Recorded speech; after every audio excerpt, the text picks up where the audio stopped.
Good everyone, welcome to fun and learn school.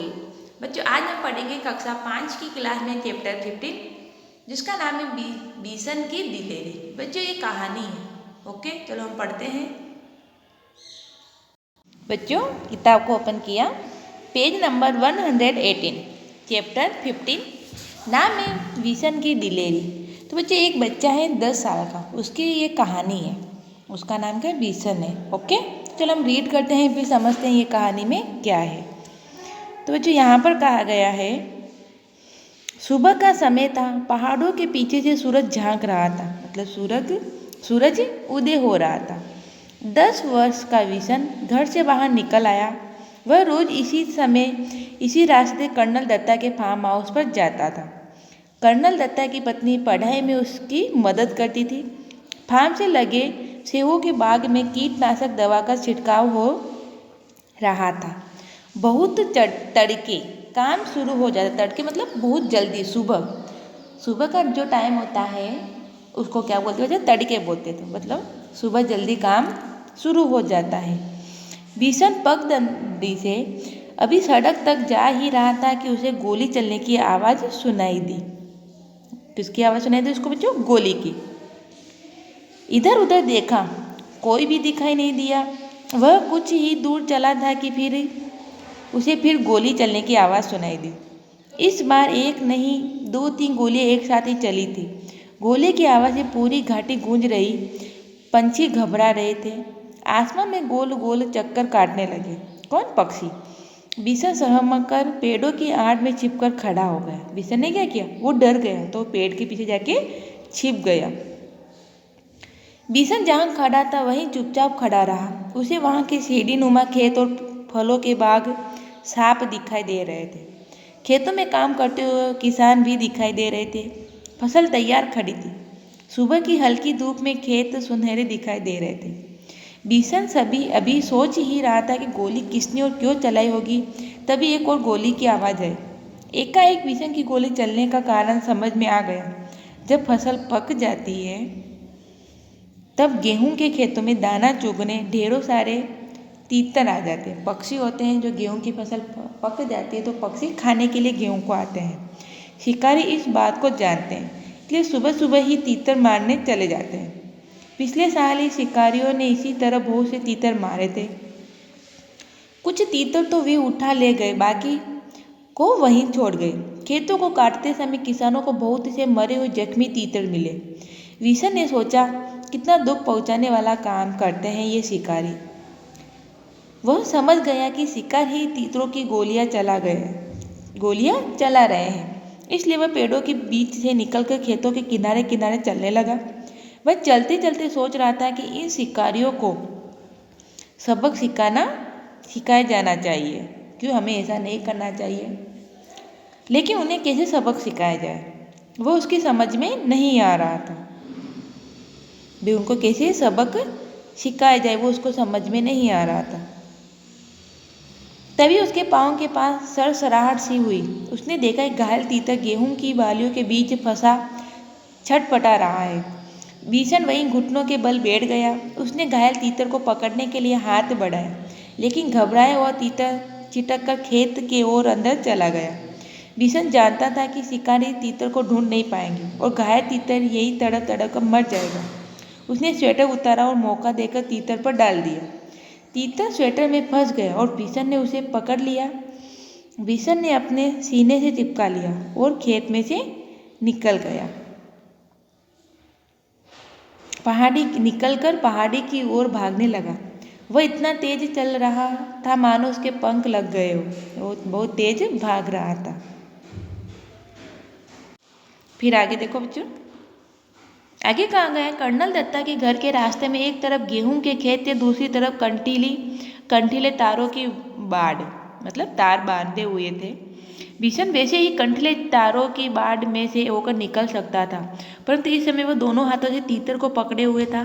तीतर को संभालना बहुत जरूरी था, इसलिए खेतों के साथ साथ छिपकर चलने लगा ताकि शिकारी उसे देख न ले। वह कुछ ही दूर गया कि पीछे से भारी आवाज आई, लड़के रुक जा, नहीं तो मैं गोली मार दूंगा। क्या हुआ? किसी शिकारी ने उसको देख लिया होगा तो शिकारी ने बोला कि लड़के तू रुक जा या मैं तुझे गोली मार दूंगा। फिर बोला रुकता है या नहीं। उस आदमी ने दोबारा चिल्लाकर कहा। तब तक विशन कंठले तारों के पास आ गया। उसका दिल तेजी से धड़कने लगा। आगे बढ़ता मुश्किल लग रहा था, लेकिन फिर भी वह रुका नहीं और न ही उसने कोई जवाब दिया। तभी विशन को भारी भरकर जूतों की आवाज़ सुनाई दी, जो तेजी से उसके पास आती जा रही थी। पीछे से आ रहे शिकारी गुस्से में जोर जोर से चिल्ला रहा था, मैं तुझे देख लूँगा, तू मेरा शिकार चुरा कर नहीं ले जा सकता। विशन के लिए आगे निकल भागने का रास्ता नहीं था। अगर वह सड़क से जाता तो शिकारी को साफ दिखाई दे जाता, इसलिए उसने खेतों के छोटे रास्ते से जाना तय किया। खेतों से आगे के रास्ते में कांटेदार झाड़ियाँ थी। विशन उसी रास्ते में घुटनों के बल चलने लगा। बहुत संभल कर चलने पर ही उसने हाथ पांव पर कांटों की बहुत सी खरोंच भी आई। खरोंचों से खून भी निकलने लगा। उसकी कमीज की एक आस्तीन भी फट गई। वह जानता था कि कमीज फटने पर उसे माँ से डांट पड़ेगी, पर विशन को इस बात का संतोष था कि वह अब तक तीतर की जान बचाने में कामयाब रहा।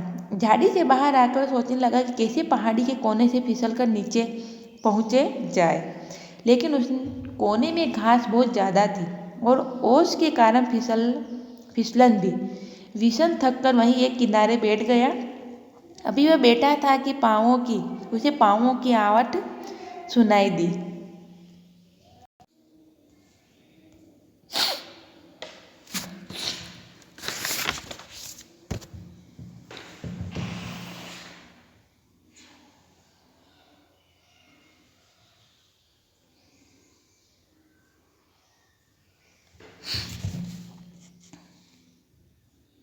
हो तुम यहाँ इसलिए आए हो? साहब हम शिकारी है, हर साल यहाँ शिकारी के लिए आते हैं। अच्छा, तो तुम ही लोगों की गोलियों की आवाज़ें गूंज रही है सुबह से। जी हाँ, हमारे पास लाइसेंस वाली बंदूक है। सरपंच माधो सिंह भी हमें जानता है। तो तुम हर साल तीतरों का शिकार करते हो? कर्नल ने मजाक सा उड़ाते हुए कहा।